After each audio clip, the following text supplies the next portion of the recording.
Oi, meus queridos amigos. Hoje eu gostaria de finalizar a leitura do livro O Ateneu, assim como havia prometido no último vídeo aqui no canal, tá? Eu tinha parado na página 170 do livro. O livro tem 202 páginas, então hoje ainda consigo finalizá-lo, beleza? Vamos lá. Capítulo 11. O Dr. Cláudio encetou uma série de preleções aos sábados, à imitação das que fazia às quintas, Aristarco, sobre lugares comuns de moralidade. Filosofia, ciência, literatura, economia política, pedagogia, biografia, até mesmo política e higiene, tudo era assunto. Interessantíssimas, sem pesadas minuciosidades. Depois da astronomia do diretor, nenhuma curiosidade me valera tão bons minutos de atenção. Narrava-nos a vida, as festas plutonianas do movimento, da ignição, a gênese das rochas, fecundidade infernal do incêndio primitivo, do granito, do pórfiro, primogênitos do fogo, o grande sono milenário dos sedimentos perturbado de convulsões titânicas. Falava do antracito e da rúlia, o luto feito de pedra, lembrança trágica de muitas eras orgulhosas do planeta, monumento da pré-história das árvores, negro que a indústria dos homens devasta. Descrevia a escadaria dos terrenos onde existe a pegada impressa do gênio das metamorfoses, subindo desde a vegetação florestal dos fetos até ao homem quaternário. Falava-nos de Cuvier e da procissão dos monstros ressurgidos, caminho dos museus, um megatério potente, tardo, balançando as passadas, sujo, descamando o saibro e as concreções secas do lobo diluviano solene cônscio da carga de séculos que transporta. Vinha depois a aluvião moderna das zonas formadas, o solo fecundo lavradio, e o mestre lá passava a descrever a vida na umidade, na semente, a evolução da floresta, o gozo universal da clorofila na luz. Falava-nos do cerne, o generoso madeiro, o tronco que sangra andante, que sustenta nos mares o comércio, Netuno inglês do tridente de ouro. Falava-nos da poesia ignorada da vegetação marinha dos abismos e da giesta, isolada nas altas neves, flor do ermo, a degradada eterna do inacessível. Depois, a história dos brutos, os grandes bramidos de macho nas regiões virgens, os dramas do egoísmo na selva do egoísmo rude da força que pode cego, formidável, sagrado, como a fatalidade. E corria inteira a série das classificações, mostrando a vida no infinitésimo, a microbia invisível, onipotência do número, sociedade inconsciente da mônada, solidária para a morte e para as reconstruções imperecíveis da terra. O homem finalmente, ventre, coração e cérebro, política, poemas, critério, a alma, universo de universo, imagem de Deus, refletor imenso, antropocêntrico do dia das cores que o sol inflama, que o sol não sente. Falava uma vez sobre educação, discutiu a questão do internato, divergia do parecer vulgar que o condena. É uma organização imperfeita, aprendizagem de corrupção, ocasião de contato com indivíduos de toda origem? O mestre é a tirania, a injustiça, o terror? O merecimento não tem cotação, cobrejam as linhas sinuosas da indignidade. Aprova-se a espionagem, a adulação, a humilhação, campeia a intriga, a maledicência, a calúnia, oprime os prediletos do favoritismo, oprime os maiores e os mais fortes, abundam as seduções perversas, triunfam as audácias dos nulos, a reclusão exacerba as tendências ingênitas. Tanto melhor é a escola da sociedade. Ilustrar o espírito é pouco, temperar o caráter é tudo. É preciso que chegue um dia a desilusão do carinho doméstico, toda vantagem que se realize o mais cedo. A educação não faz almas, exercita-as, e o exercício moral não vem das belas palavras de virtude, mas do atrito com as circunstâncias. A energia para afrontá-las é a herança de sangue dos capazes da moralidade, felizes na loteria do destino. Os deserdados abatem-se. Ensaiados no microcosmo do internato, não há mais surpresas no grande mundo lá fora, onde se vão sofrer todas as convivências, respirar todos os ambientes, onde a razão da maior força é a dialética geral e nos envolve as evoluções de tudo que rasteja e tudo que morde, porque a perfídia terra-terra é um dos processos mais eficazes da vulgaridade vencedora, onde o aviltamento é quase sempre a condição do êxito, como se houvesse ascensões para baixo, onde o poder é uma redoma de chumbo sobre as aspirações altivas, onde a cidade é franca para as dissoluções babilônicas do instinto, onde o que é nulo flutua e aparece, como no mar as pérolas imensas são ignoradas e sobrenada ao dia as algas mortas e a espuma. O internato é útil, a existência agita-se como a peneira do garimpeiro. O que vale mais e o que vale menos separam-se. Cada mocidade representa uma direção, onde vir os disfarces, as hipocrisias, as sugestões da habilidade, do esclarecimento intelectual. No fundo, a direção do caráter é invariável. A constância da bússola é uma. Temos todos um norte necessário. Cada um leva às costas o sobrescrito da sua fatalidade. O colégio não ilude. Os caracteres eximem-se em mostrador de franqueza absoluta. O que tem de ser é já. E tanto mais exato o que o encontro e a confusão das classes e das fortunas equipara, tudo suprimindo os enganos de aparato que tanto complicam os aspectos da vida exterior que no internato apagam-se no socialismo do regulamento. E não se diga que é um viveiro de maus germens, seminário nefasto de maus princípios, que hão de aborrecer depois. Não é o internato que faz a sociedade, o internato a reflete. A corrupção que ali viceja vai de fora. Os caracteres que ali triunfam trazem ao entrar o passaporte do sucesso como os que se perdem a marca da condenação. O externato é um meio termo falso em matéria de educação moral. Nem a vida exterior impressiona porque a família preserva, nem o colégio vive socialmente para instruir a observação, porque falta convivência do mundo à parte, que só a reclusão do grande internato ocasiona. O internato com a soma dos defeitos possíveis é o ensino prático da virtude, a aprendizagem do ferreiro à forja, a habilitação do lutador na luta. Os débeis sacrificam-se, não prevalecem. Os ginásios são para os privilegiados da saúde. O reumatismo deve ser um péssimo acrobata. Erro grave combater o internato. Cumpre que se institua, que se desenvolva, que floresça, que se multiplique a escola positiva do conflito social com os maus educadores e as companhias perigosas, na comunhão corruptora do tédio de claustro, de inação, de cárcere.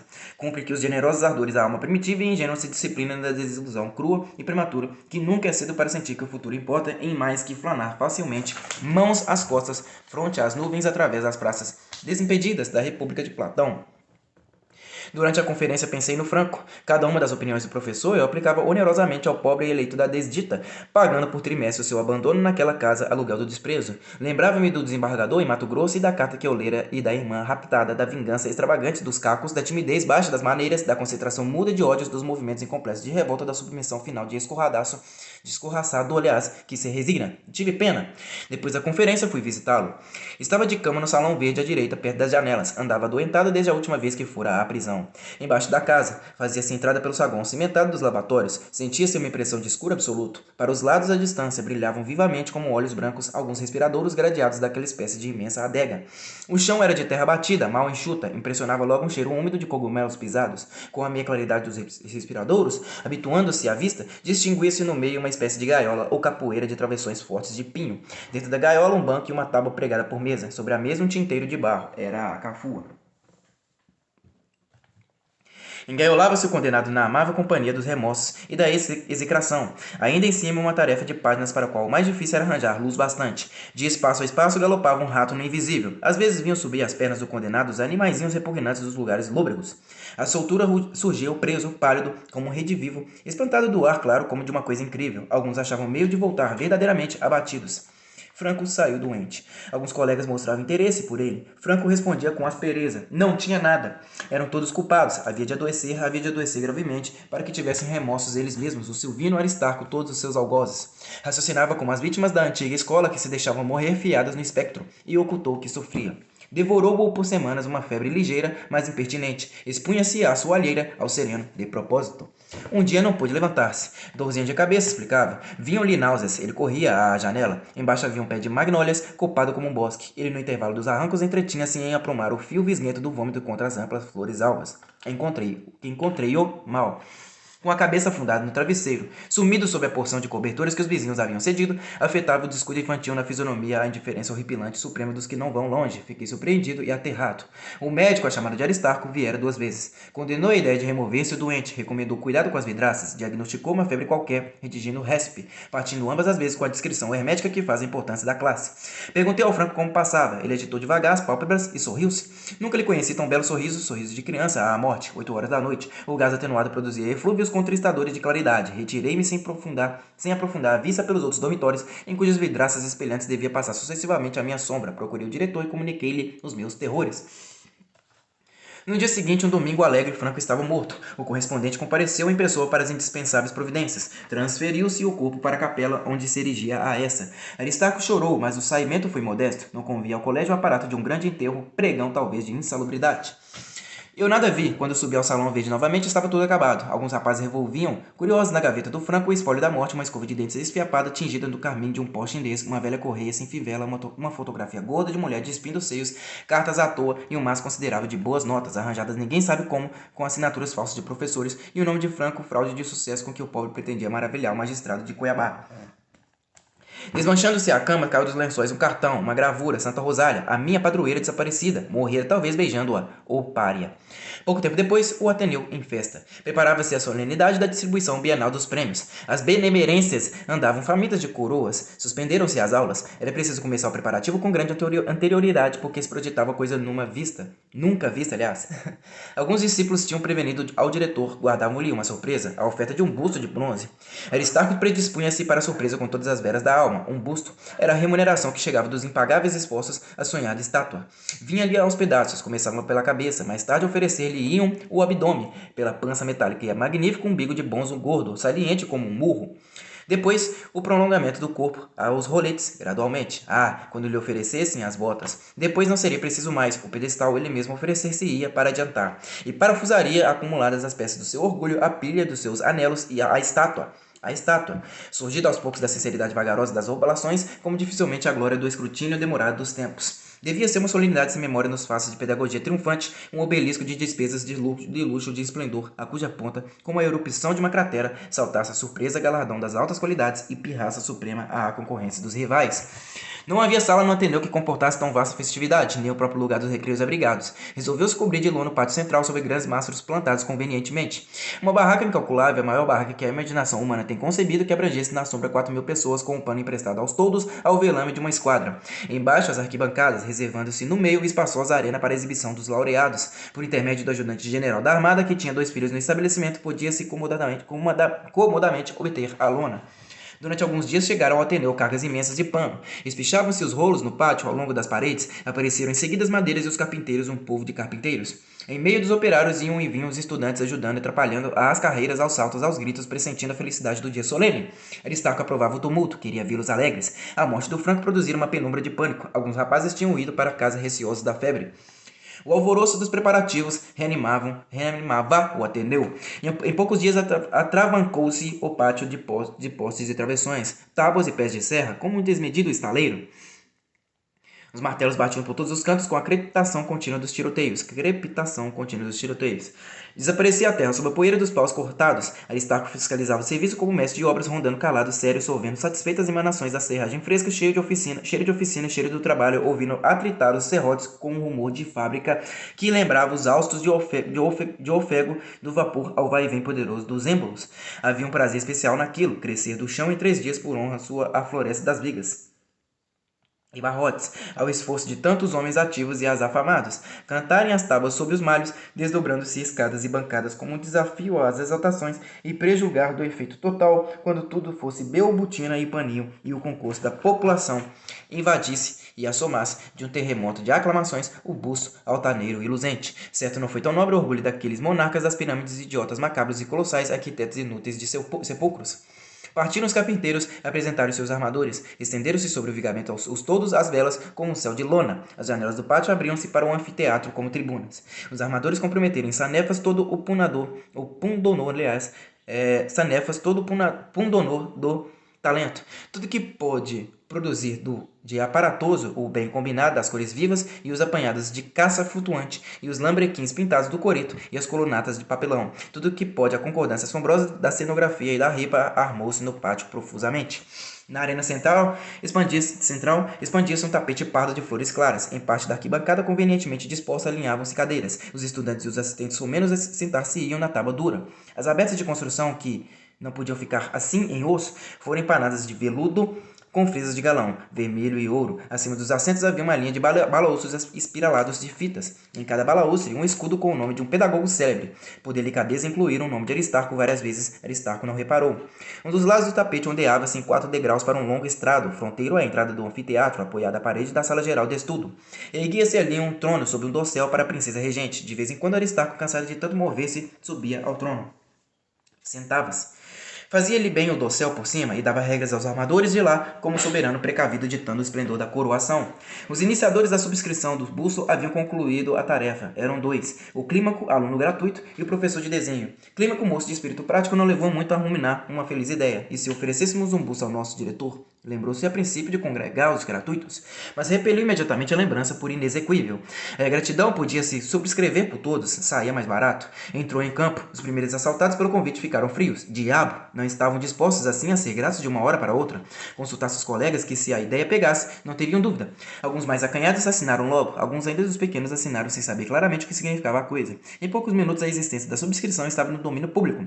Começou a pressão irresistível de fato, que miséria, hesitar por 10.000 réis. Quem teria coragem de furtar-se ao testemunho público de agradecimento que a oferta do busto significava? Era uma desfeita ao diretor. Os primeiros signatários encarniçavam-se com o despeito em coagir os outros como se não quisessem ser os únicos sangrados. Já não era preciso esforço do iniciador, a ideia ganhava terreno por si, em 2 dias inteirava-se a subscrição. Muitos pagavam à vista, os que não tinham dinheiro iam tirar ao escritório e o guarda-livros em segredo debitava o valor de despesas diversas na conta do trimestre. Diante da facilidade de obter o dinheiro, o clínico resolveu sensatamente dispensar do rateio os gratuitos. Aderiam com a intenção sincera, razoável. Quando principiaram os preparativos da solenidade, já o busto, obra de zeloso artista, estava fundido. No dia 13 de novembro, às 9 horas, começou a afluência. O anfiteatro do pátio estava fechado ainda. Os convidados que apareciam, depois de cumprimentar o diretor, espalhavam-se a passear em grupos pelo jardim ou percorriam as salas do estabelecimento examinando os aparelhos escolares, as cartas de parede, as máximas sábias, meditando a seriedade do ensino naquela casa. A afluência aumentou. Os convites tinham sido distribuídos largamente pela cidade. Às 11 horas era difícil circular no Ateneu. A festa principiava às 2. Ao meio-dia franqueou-se o anfiteatro. Foi como se houvera aberto o seio de Abraão. A última demão dos armadores fora digna do primeiro esforço.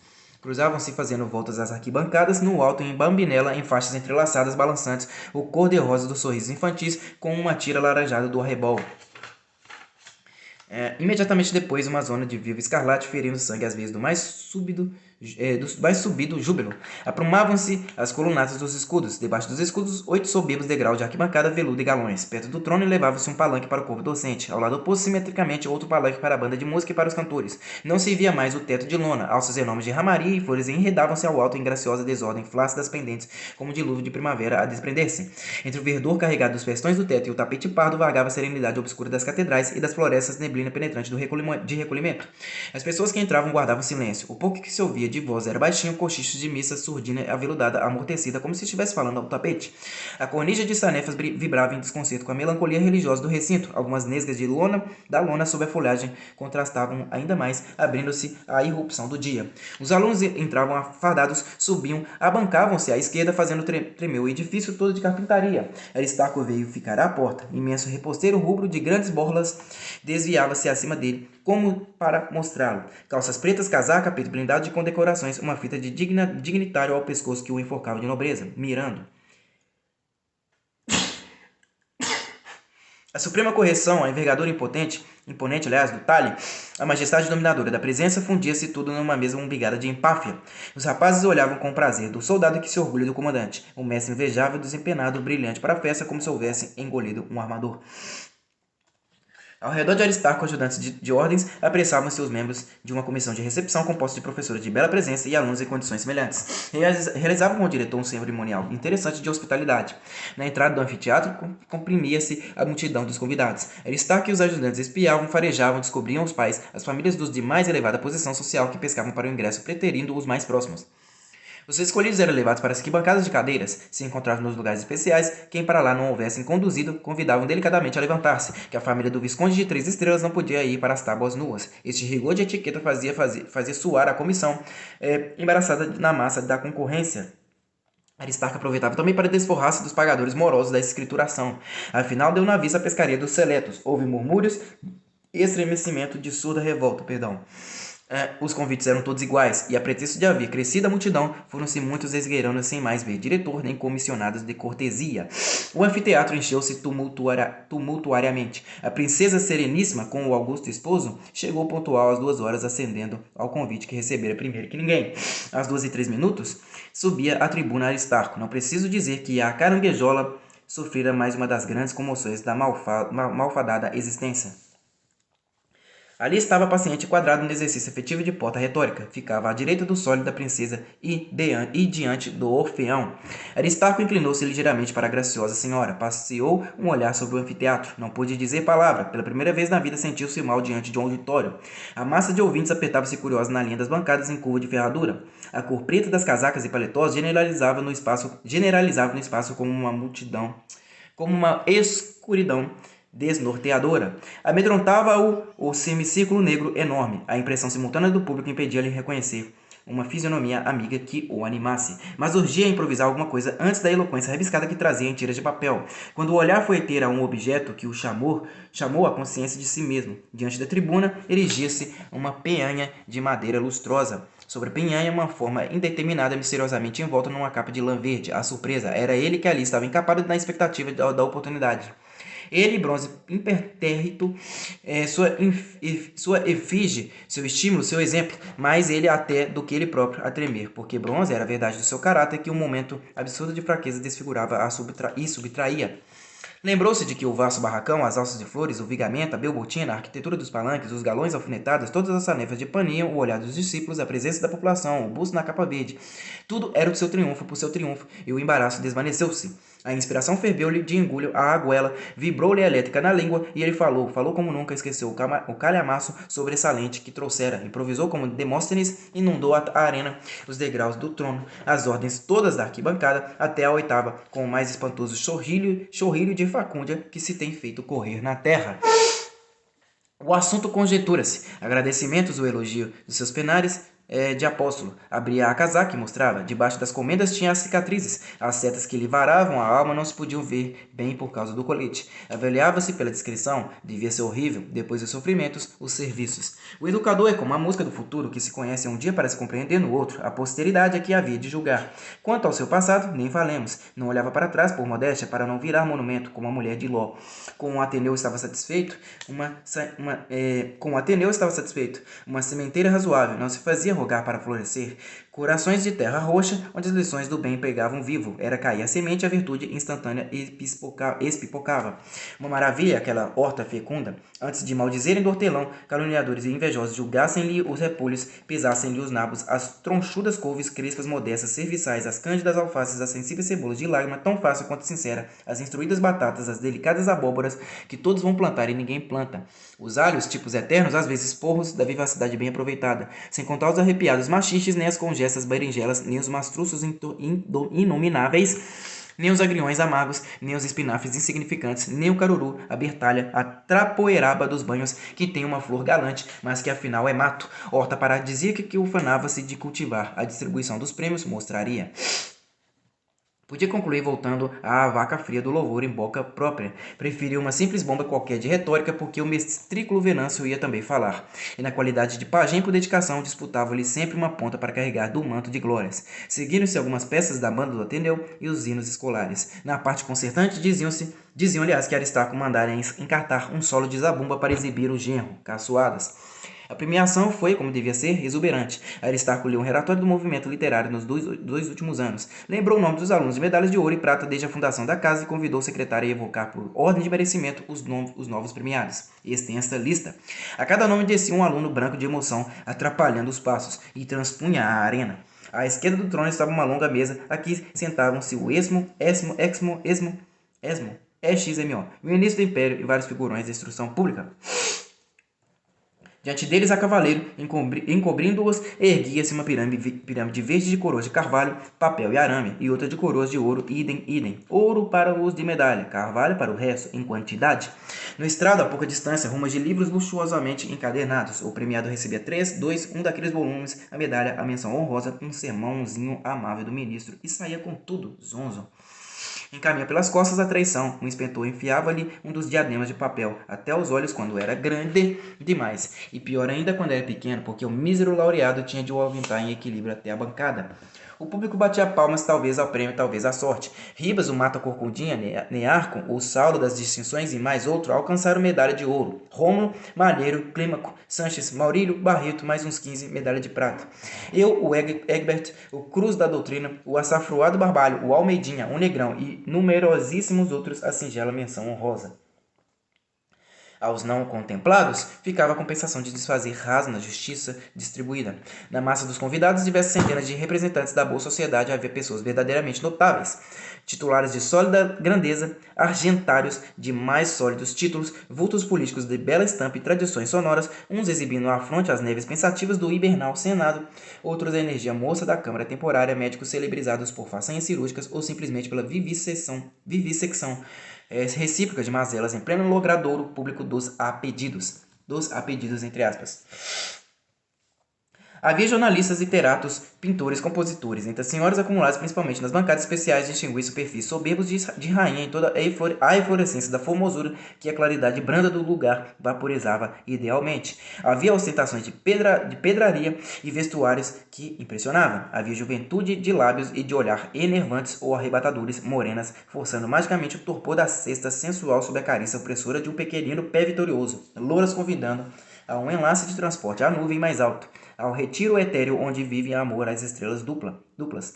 Nada disso era o grande atrativo, nada conseguia altear-se para nós um palmo na perspectiva geral da multidão. O nosso grande cuidado era o poeta. O poeta, murmurava o colégio, uns à procura, outros indicando.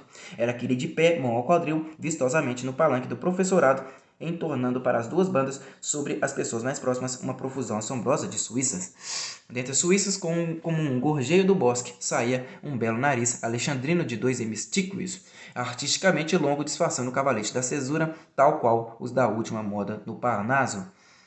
À raiz do poético apêndice brilhavam 2 olhos vivíssimos, redondos de coruja, como os de Minerva, tão vivos ao fundo das órbitas cavas que bem se percebia ali como deve brilhar o fundo na fisionomia da estrofe.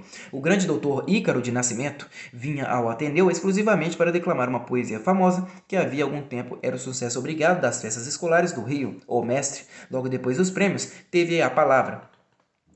Durante meia hora houve uma coisa estranha, uma convulsão angustiosa de barbas no espaço crescente. Desapareceu o poeta, desapareceu o palanque, encheu-se o anfiteatro, foi-se o trono com a alteza regente, a longa mesa com Aristarco e o Esmo do Império. Acho que é Eximo do Império. Enovelaram-se as arquibancadas, desapareceu tudo numa expansão incalculável de suíças, jubileu de queixos. Ninguém mais se via, nada mais, no caos tormentoso de pelos, onde uma voz passava aturadora, carga tremenda de esquadrões pela noite espessa, calcando versos como patadas, esmagando, rompendo avante, até que tornamos a ver o nariz, acalmaram pouco a pouco as barbas, recolheram-se como uma inundação que se retira. Estava acabada a poesia, ninguém percebeu palavra do berreiro, porém foi formidável. Depois de uma parte de concerto, que foi como descanso reparador, seguiu-se a oferta do busto. Teve a palavra o professor Venâncio.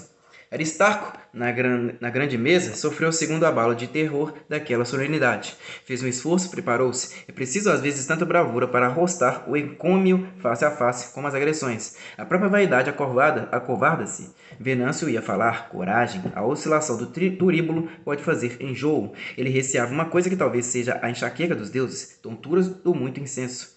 Gostava do elogio imensamente, mas o Venâncio era demais. E ali, diante daquele mundo, não importa. Viva o heroísmo! Era conveniente postar-se em atitude severa bastante e olímpica para corresponder à glorificação de Venâncio. Pronto. O orador acumulou paciente todos os epítetos de agradecimento, desde o raro metal da sinceridade até o cobre dútil, cantante das adulações. Fundiu uma mistura numa fogueira de calorosas ênfases e sobre a massa bateu como um ciclope longamente até acentuar a imagem monumental do diretor. Aristarco, depois do primeiro receio, esquecia-se na delícia de uma metamorfose. Venâncio era o seu escultor. A estátua não era mais uma aspiração, batiam-na ali. Ele sentia metalizar-se a carne à medida que o Venâncio falava, compreendia inversamente o prazer da transmutação da máquina bruta que a alma artística penetra e anima.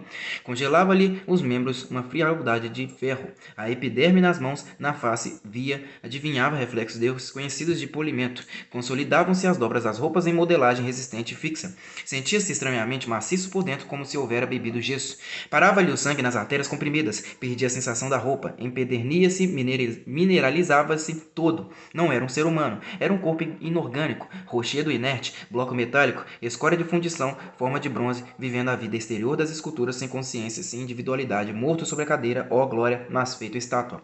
Coroêmulo, bradou de súbito Venâncio. Neste momento, o clímaco estrategicamente postado puxou com força um cordão. Da capa verde dilacerada emergiu a surpresa, o busto da oferta. Um pouco de sol rasteiro passando a lona vinha de encomenda estilhaçar-se contra o metal novo. Coroêmulo! Repetia Venâncio num vendaval de aclamações, e sacando da tribuna esplêndida coroa de louros que ninguém vira, colocou-a sobre a figura. Aristarco caiu em si. Referia-se ao busto toda a oração encomiástica de Venâncio. Nada para ele das belas apóstrofes. Teve ciúmes. O gozo da metamorfose foi uma alucinação. O aclamado, o endeusado era o busto. Ele continuava a ser o pobre Aristarco mortal de carne e osso. O próprio Venâncio, o fiel Venâncio, abandonava-o. E por causa daquela coisa mesquinha sobre a peanha, aquele pedaço de Aristarco que nem ao menos era gente. Mal acabou de falar o professor, viu-se Aristarco levantar-se e atravessar freneticamente o espaço atapetado, arrancar a coroa de louros ao busto. Louvaram todos a magnanimidade da modéstia, mas o dia acabou insípido para o diretor. Ruminava confusamente a tristeza daquela rivalidade nova, o bronze invencível. Por que não usa os grandes homens em vez de poltronas pedestais? Que vale a estátua se não somos nós? A adoção do pedestal nas mobílias teria ao menos a vantagem de facilitar a aprovação da glória de vez em quando, da glória afetiva, da glória efetiva, glória atual, glória prática. Tinha-se ali a um canto a coluna. Era vir a necessidade, nada mais fácil. Galgava-se a elevação, ensaiava-se a postura, esperava-se imóvel que cedesse o espasmo. Mas, não, força era aceitar a verdade amarga. O monumento prescinde do herói, não o conhece, demite-o por substituição, sopeia-o, anula-o. Com os diabos. Por que há de ser isto, afinal, a imortalidade? Um pedaço de mármore sobre um defunto? À noitinha retiravam seus convidados, as famílias, multidão confusa de alegrias e despeitos. As mães acariciando muito o filho sem prêmio, os pais adiando o diretor, olhando como vencidos para os que passavam satisfeitos, os outros pais, os colegas do filho, menos infatuados da própria vitória que da humilhação alheia. Humilde a um canto, à beira da corrente dos que iam, pouco além da entrada do anfiteatro, mostraram-me uma família de luto, a família do Franco. O desembargador, de chapéu na mão, esquecendo de cobrir-se. Homem baixo, fisionomia acabrunhada, longas barbas grisalhas, calvo, olhos miúdos, pálpebras em bolsa. Tinha vindo de Mato Grosso um ano mais tarde do que pretendia. O correspondente dera a notícia. Andava agora mostrando à família o Rio de Janeiro. Viera à festa colegial ao colégio do filho para distrair a filha raptada que ali estava com a mãe e duas irmãs menores muito pálida, delgada, no idiotismo sombrio e insanável de melancolia e mudez, pestanas caídas, olhar na terra como quem pensa encontrar alguma coisa. Capítulo 12. Música estranha na hora cálida. Devia ser Gottschalk. Aquele esforço agonizante dos sons, lentos, pungidos, angústia deliciosa de extremo gozo em que pode ficar a vida porque for uma conclusão triunfal. Notas graves, uma a uma. Pausas de silêncio e treva em que o instrumento sucumbe e logo um dia claro de renascença que ilumina o mundo como um momento fantástico do relâmpago que a escuridão novamente abate. Há reminiscências sonoras que ficam perpétuas, como um eco do passado. Recorda-me às vezes o piano, ressurge-me aquela data.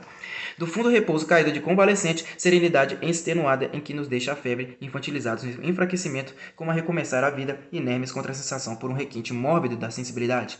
Eu aspirava a música como a embriaguez dulcíssima de um perfume funesto. A música envolvia-me num contágio de vibração, como se houvesse nervos no ar. As notas distantes cresciam-me na alma, em ressonância enorme de cisterna. Eu sofria como das palpitações fortes do coração, quando o sentimento exacerba-se, a sensualidade dissolvente dos sons. Laço sobre os lençóis em conforto ideal de túmulo que a vontade morrera, eu deixava martirizar-me o encanto. A imaginação de asas crescidas fugia solta.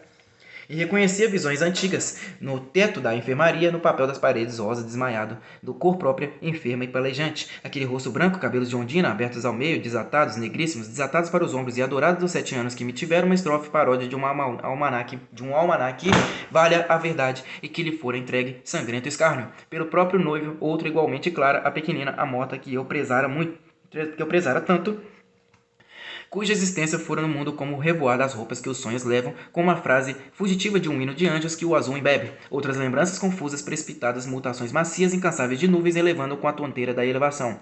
Lisas escapadas por um piano oblíquo de voo, oscilação de prodigioso aeróstato serena em plena atmosfera. Panoramas completos, uma partida, abraços, lágrimas, o steamer preto sobre a água esmeralda, inquieta e sem fundo, a gradezinha de cordas brancas cercando a popa, os salva-vidas como grandes colares achatados, cabos que se perdiam para cima, correntes que se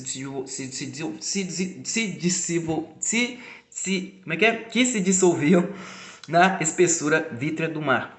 A câmara dourada, baixa e sufocante, o turvelinho dos que se acomodam para ficar, dos que se apressam para descer aos escaleres. Uma janela, embaixo o curadouro espaçoso, para diante mangueiras, arredondando a copa sombria da tela nítida do céu. Além das mangueiras, conglobações de cúmulos crescendo a olhos vistos, floresta colossal de prata. De outro lado, montanhas arborizadas, expondo num ponto e no outro saliências peitorais de ferrugem como armaduras velhas. No curadouro, estendidas, peças de roupa e iriadas de sabão, meias compridas de ourela vermelha, desenroladas na relva, saudosas da perna ausente, grandes lençóis, vestidos rugosos de molhadas. Acima do curadouro, cordas, as cordas, camisas transparentes, decotadas, rendadas, sem manga, lacrimejando espaçadamente a lavagem, como se suasse ao sol a transpiração de muitas fadigas. Saias brancas que dançavam na brisa, a lembrança coreográfica da soirée mais recente. Soirée, sei lá como é que se pronuncia isso. S-O-I-R-E-E, acento agudo no penúltimo E. Quando o vento era mais forte, enfunava as roupas estendidas, inflando ventres de mulher nas saias, nas camisas. Ângela aparecia, sempre no seu raio de sol, como as fadas no raio de lua. Saudava-me à janela com uma das exclamações vivas de menino surpreso, sem paletó, as mãos empilhadas, 2 montes de roupa enxaguada. Ajudava a lavadeira para distrair-se, falava olhando para cima, afrontando o dia sem cobrir os olhos. Estava aborrecida, uma preguiça, uma vontade de deitar no colo. Começava as infinitas histórias, narradas devagar, como derretidas no lábio quente, muito repisadas de quando era pequena. Aventuras da imigração, as casas onde trabalhara, contava as origens do drama do outro ano, tratara de acomodar os dois para ver se as coisas chegavam a bom termo. A desgraça não quis. Agora, para falar a verdade, gostava mais do que morreu. O assassino era muito mau, exigia coisas dela como se fosse uma escrava. Era bruto, mas era de Espanha. Companheiros de viagem e um homem bonito, sacudido. Eu bem tinha conhecido, mas judiava dela. Batia, empurrava, olha, ainda tinha sinais, e levantava candidamente o vestido para mostrar no joelho, na coxa, cicatrizes, manchas antigas que eu não via absolutamente nem ela. Cessava a música. As venezianas abertas davam entrada à claridade do tempo. Entrava simultaneamente um burburinho imperceptível de árvores, falando longe, gorjeios ciciados de pássaros, gritos humanos indistintamente atenuados pela imensa distância, amarteladas miúdas de canteiro, tremor de carros nas ruas, miniatura extrema de trovão, parcelas ínfimas da vida pulverizadas na luz. A porta da enfermaria descerrava-se devagarinho, e na matinê de musselina elegante e frouxa parecia a amável senhora. Vinha verificar se eu dormia, saber como passava agora. Bastava sua presença para reanimar-me no leito, tão boa no seu carinho de enfermeira, de mãe. Junto da cama, um velado modesto e uma cadeira. Emma sentava-se, pousava os cotovelos à beira do colchão, o olhar nos meus olhos, aquele olhar inolvidável, negro, profundo como um abismo bordado pelas seduções todas da vertigem. Eu não podia resistir, fechava as pálpebras, sentia ainda na pálpebra com um hálito de veludo a carícia daquela atenção. Ao fim de algum tempo, a senhora, a ver se eu tinha febre, demorava minha pequenina mão sobre a testa, finíssima, fresca, deliciosa, como um diadema de felicidade.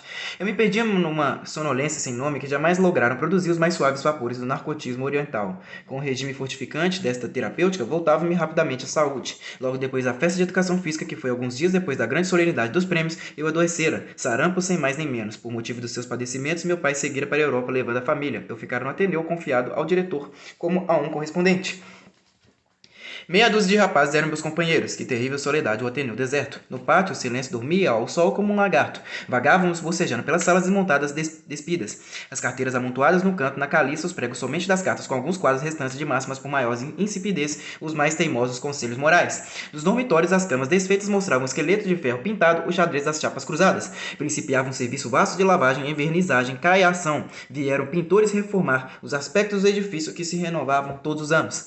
Os tristes reclusos das férias ficávamos no meio daquela restauração geral, como coisas antigas do outro ano, como deplorava o inconveniente de se não poder caiar de novo e pintar. Nessa situação, como do excesso de brilho das paredes em sol que debatiam fulgores na melancolia morna de circunvizinhança dos morros, começaram a doer meus olhos até a lágrima, forrou-me a língua um sabor desagradável de castanhas cruas. Seria isso o gosto do aborrecimento? Pesava-me a cabeça, o corpo todo, como se eu me cobrisse de chumbo. Assim passei alguns dias sem me queixar. Certa manhã descubro no corpo um formigueiro de pintinhas rubras. Aristarco fez-me recolher na enfermaria um prolongamento da sua residência para os lados da natação. Veio o médico, o mesmo do Franco, não me matou. Dona Emma foi para mim o verdadeiro socorro. Sabia tanto zelar, animar, acariciar que a própria agonia aos cuidados do seu trato foi uma ressurreição. A enfermaria era um simples lance da casa, espécie de pavilhão lateral, com entrada independente pela chácara e comunicando por dentro com as outras peças. A senhora não deixava a enfermaria. Vigiava-me o sono, as crises de delírio, como uma irmã de caridade. Aristarco surgia às vezes solenemente, sem demorar. Ângela nunca. Fora-lhe proibida a entrada. Junto da cama, Dona Emma comovia-se mirando a prostração pálida ao reabrir os olhos de um desses períodos de sono dos enfermos que tão bem fingem de morte. Tirava minha mão, prendia nas dela, tempo esquecido.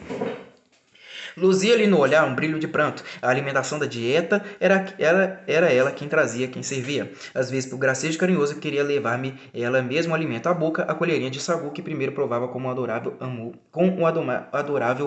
amo de beijo. Se precisava andar no aposento para mudar um frasco, entre abrir a janela, caminhava como uma sombra por um chão de paina. Eu me sentia pequeno deliciosamente naquele círculo de conchego como em um ninho. Quando entrei em convalescença, a graciosa enfermeira tornou-se alegre. As escondidas do médico embriagavam-me com aquela medicina de risos, gargarejo inimitável de pérolas a todo pretexto. Tagarelava, agitava-me como um pássaro preso.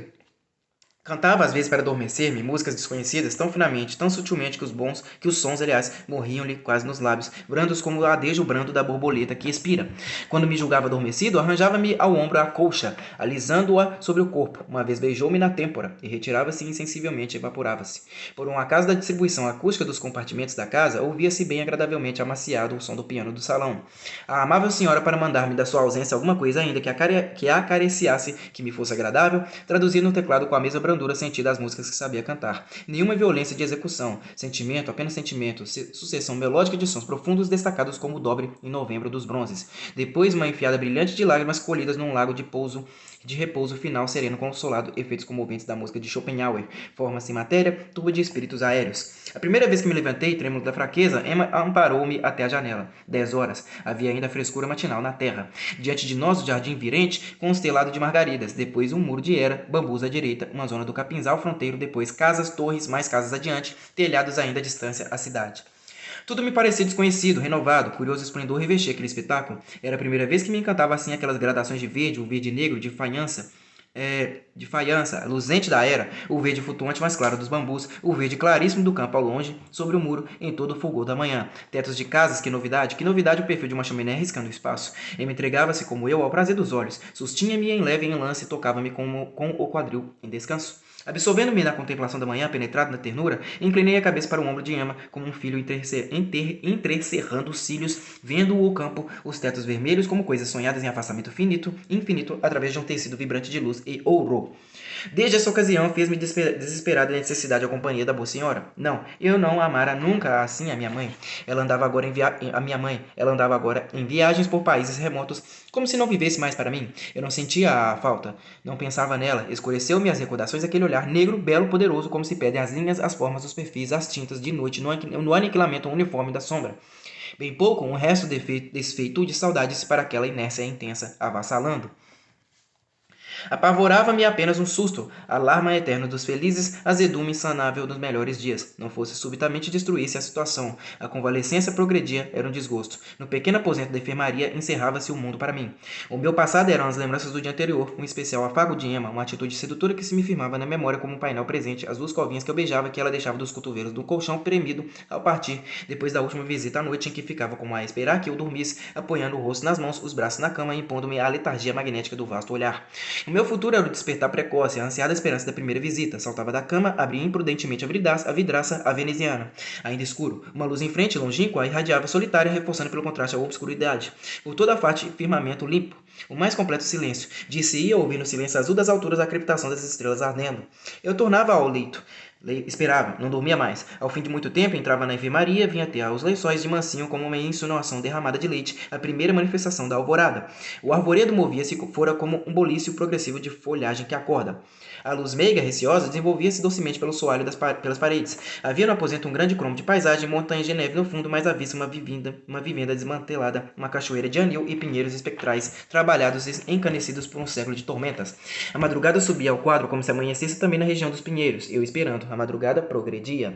Tocava-se a vegetação de cores diurnas. Dialogava o primeiro trilar da passarada. Eu esperando ainda, e ela vinha com a aurora. Trouxe-me uma vez uma carta de Paris de meu pai. Abre aspas. Salvar o momento presente. A regra moral é a mesma da atividade. Não para amanhã do que pode ser hoje. Salvar o presente. Nada mais preocupe. O futuro é corruptor. O passado é dissolvente. Só a atualidade é forte. Saudade uma covardia. Apreensão outra covardia. O dia de amanhã transige. O passado entristece e a tristeza afrouxa. Saudade, apreensão, esperança, vão fantasmas, projeções, inanes de miragem. Vive apenas o instante atual e transitório, e salvar o náufrago do tempo. Quanto à linha de conduta, para diante, e a honesta lógica das ações. Para diante da linha do dever, é o mesmo que para cima, em geral, a despesa de heroísmo é nenhuma. Pensa nisto, para que a mentira prevaleça, é mister um sistema completo de mentiras harmônicas. Não mentir é simples. Estou numa grande cidade interessante e movimentada. As casas são mais altas que lá. Em compensação, os tetos mais baixos. Dizia que um andar de cima esmaga-nos. E como cada um tem sobre a cabeça um vizinho mais pobre, parece que a opressão aqui pesa da miséria sobre os ricos. A agitação não me faz bem. Abro a janela para o boulevard. Uma efervescência de animação, de ruído, de povo, a festa iluminada dos negócios, das tentativas, das fortunas. Mas todos vêm passar diante de mim, afastam-se, desaparecem. Que espetáculo para um doente! Parece que a vida que foge. Dou-te a minha bênção. Momento presente, eu tinha ainda contra a face a mão que me dera a carta. Contra a face, contra os lábios, venturosamente, ardentemente, como se fosse aquilo o momento, como se bebesse na linda concha de palma o gozo imortal da viva verdade. Ah, tem ainda um pai, disse Emma, uma querida mãe e irmãos que o amam. Eu nada tenho, todos mortos. Aparecem-me às vezes à noite sombras. Ninguém por mim, nesta casa sou demais. Deixemos essas coisas. Não sabe que é um coração isolado como eu. Todos mentem, os que se aproximam são os mais traidores. A convivência cotidiana na solidão do aposento estabelecera a entranhada familiaridade dos casais. Emma afetava não ter mais, para mim, avarezas de colchete. Sérgio, meu filhinho, dava-me os bons dias. Saía, voltava fresca com o grande, vernal sorriso rorejado ainda do orvalho das abluções, rindo sem causa, da claridade feliz da manhã, de me ver forte, quase bom. Debruçava-se expansiva, resplendendo a formosura sobre mim na gola do penhor, como um derramamento de flores de uma cornucópia. Tomava-me a fronte das mãos, colava a dela, raidava-se um pouco e olhava-me de perto, bem dentro dos olhos, num encontro inebriante de olhares. Aproximava o rosto e contava, lábios sobre lábios, mimosas historietas sem texto, em que falava mais a vivacidade sanguínea da boca do que a imperceptível confusão de arrulhos, cantando-lhe na garganta como um colar sonoro. Achava-me pequenino, sentava-se à cadeira, tomava-me ao colo, acalentava-me, agitava-me contra o seio como um recém-nascido, inundando-me de irradiações quentes de maternidade e de amor. Desprendia os cabelos e com um ligeiro movimento de espada os fazia cair sobre mim uma tenda escura. De cima sobre as faces chegava-me o bafejo tépido da respiração. Eu via ao fundo da tenda, incerto como em sonhos, a fulguração sideral de 2 olhos. E fora preciso que soubesse ferir o coração e escrever com a própria vida uma página de sangue para fazer a história dos dias que vieram, os últimos dias. E tudo acabou com um fim brusco de mau romance. Um grito súbito fez-me estremecer no leito. Fogo! Fogo! Abri violentamente a janela. O Ateneu ardia. As chamas elevaram-se por cima do chalé, na direção do edifício principal. Imenso globo de fumo convulsionava-se nos ares, tenebroso da parte de cima que parecia chegar ao céu iluminado inferiormente por um clarão cor de cobre. Na casa de Aristarco reinava o maior silêncio. As portas abertas todos tinham saído. Precipitei-me para fora da enfermaria. Entre os reclusos das férias contava-se um rapaz, matriculado de pouco, o Américo. Vinha da roça. Mostrou-se contrariado desde o primeiro dia. Aristarco tentou abrandá-lo. Impossível, cada vez mais enfesado. Não falava a ninguém. Era já crescido e parecia de robustez não comum. Olhavam todos para ele como para uma fera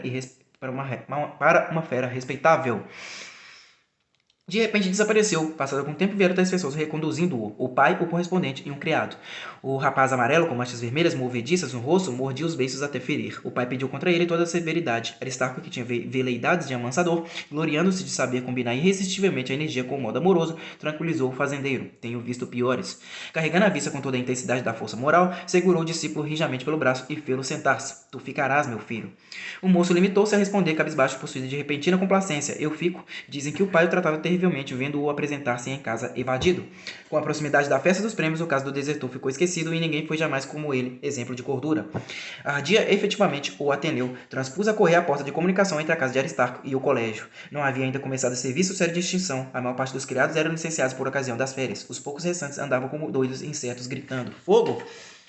Fui achar Aristarco no terraço lateral, agitado, brandando pelas sombras que estava perdido, que aquilo era sua completa desgraça. Ao redor dele, pessoas do povo que tinham acudido e trabalhavam para salvar o escritório antes que viessem as chamas.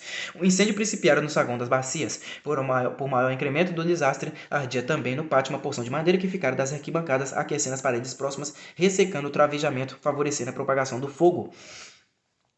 O susto de tal maneira me surpreendera que eu não tinha exata consciência do momento. Esquecia-me a ver os dragões dourados revoando sobre o Ateneu, as salamandras imensas de fumaça arrancando para a altura, desdobrando contorções monstruosas, mergulhando na sombra sombra 100 metros acima.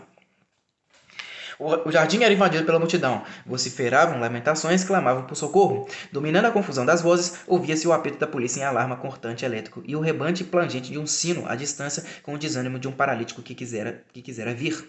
O fogo crescia ímpetos de entusiasmo, como alegrado dos próprios clarões, desfeitando a noite com a vergasta das labaredas. Sobre o pátio, sobre o jardim, por toda a circunvizinhança, choviam fagulhas contrastando a mansidão da queda com os tempestuosos arrojos do incêndio. Por toda parte caíam escórias incineradas que a atmosfera flagrante repelia para longe como folhas secas da imensa árvore sacudida. Quando as bombas apareceram, desde muito tinham começado os desabamentos. De instante a instante, um estrondo prolongado de descarga, às vezes surdo, agitando o solo como explosões subterrâneas. Às vezes, a um novo alento das chamas, a coluna ardente desenvolvia-se muito e avistavam-se as árvores terrificadas e imóveis, as mais próximas crestadas pelas ondas de ar tórrido que o incêndio despedia. As alamedas, subitamente esclarecidas, multiplicavam as caras lívidas olhando. Na rua ouvia-se arquejar pressurosamente uma bomba a vapor. As mangueiras, como intermináveis serpentes, insinuavam-se pelo chão, colavam-se às paredes e desapareciam por uma janela. Nas cimalhas, destacando-se em silhueta sobre as cores terríveis do incêndio, moviam-se os bombeiros. Perdido completamente o lance principal do edifício, sala de entrada, capela, dormitórios, todos da primeira e da segunda classes. Uma turma de salvação procurava isolar o refeitório e as salas próximas, entregando-se a um serviço completo de vandalismo, abatendo o telhado, cortando o vigamento, destruindo a mobília. Para o terraço lateral, onde conservava-se Aristarco, impassível sob a chuva chamuscante das fagulhas, chegavam continuamente os destroços miserandos da salvação. Armários despedaçados, aparelhos, quadros de ensino inutilizados, 1000 fragmentos irreconhecíveis de pedagogia sapecada. A frente do Ateneu apresentava o aspecto mais terrível. De vários pontos do telhado, semelhando colunas torcidas, espiralavam grossas erupções de fumo. Às janelas superiores, o fumo irrompia também por braços imensos que pareciam suster a mole incalculável de vapores no alto. Com a falta de vento, as nuvens acumuladas e comprimidas pareciam consolidar-se em vaporosos rochedos inquietos. Às janelas do primeiro andar, as chamas apareciam tisnando os umbrais, enegrecendo as vergas. Tratadas a fogo, as vidraças estalavam. Distinguia-se na tempestade de rumores o barulho cristalino dos vivos na pedra das sacadas, como brindes perdidos da Saturnal da devastação. Nos lugares ainda não alcançados, bombeiros e outros dedicados arremessavam para fora camas de ferro, trastes diversos, veladores que vinham espatifar-se no jardim com um fracasso esmagamento. As imagens da capela tinham sido salvas no princípio do incêndio. Estavam enfileiradas ao sereno à beira de um gramal, voltados para o edifício, como entretidas a ver. A Virgem da Conceição chorava. Santo Antônio, com o menino Jesus ao colo, era o mais abstrato, equilibrando a custo um resplendor desproporcional, oferecendo antes os terrores à amostra da impassibilidade do sorriso palerma que lhe emprestara um santeiro pulha. O trabalho das bombas nesse tempo, das circunscrições lendárias, era uma vergonha. Os incêndios acabavam de cansaço. A simples presença do coronel irritava as chamas, como uma impertinência de petróleo. Notava-se que o incêndio cedia mais facilmente sem o empenho dos profissionais do esguicho. No sinistro do Ateneu, a coisa foi evidente. Depois das bombas, a violência das chamas chegou ao auge. No interior do prédio, como das entranhas de um animal que morre, exalava-se um rugido surdo e vasto. Pelas janelas, sem batentes, sem bandeiras, sem vidraças, estaladas, carbonizadas, via-se arder o teto. Desmembrava-se o telhado, furando-se bocas e antes para a noite. Os barrotes, acima de invisíveis braseiros, como animados pela dor, recurvavam crispações terríveis, precipitando-se no sumidouro. No meio da multidão, comentava-se, explicava-se e definia-se o incêndio. Que felicidade o seu desastre em tempo de férias. Dizem que foi proposital. Afirmava-se que o fogo começara de uma sala onde estavam em pilha os colchões retirados para a lavagem da casa. Diziam que começara simultaneamente de vários cantos, pois por arrombamentos do tubo de gás perto do soalho. Alguns suspeitavam de Aristarco e aventuravam considerações a respeito das circunstâncias financeiras do estabelecimento e do luxo do diretor. A notícia do incêndio, apesar da hora, espalhara-se em grande parte da cidade. Nas ruas do arrabalde havia um movimento de festa. Grande número de alunos tinham concorrido a testemunhar. Alguns empenhavam-se com bravura no serviço, outros cercavam o diretor em silêncio, fazendo exclamações sem nexo e manifestando os sintomas da mais perigosa desolação. Aristarco, que se desesperava a princípio, refletiu que o desespero não convinha à dignidade. Recebia com toda a calma as pessoas importantes que o procuravam, autoridades, amigos, esforçados em minorar-lhe a mágoa com o lenitivo profícuo dos oferecimentos. Afrontava a desgraça soberanamente, contemplando o aniquilamento de sua fortuna com a tranquilidade das grandes vítimas. Aceitava o rigor da sorte. Aí tem uma coisa aqui que está em latim, eu acho. Cadê? Tá aqui, ó. Estas duas frases aqui.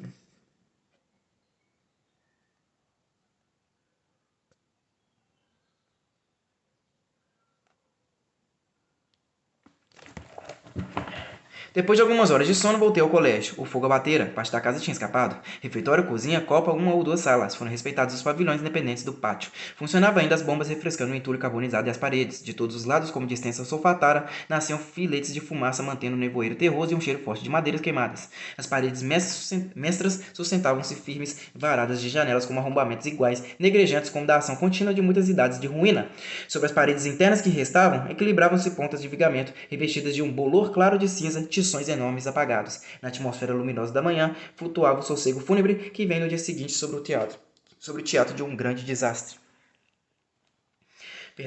Informaram-me de coisas extraordinárias. O incêndio fora propositalmente lançado pelo Américo, que para isso rompera o encanamento do gás no saguão das bacias e desaparecera depois do atentado. Desaparecera igualmente durante o incêndio a senhora do diretor.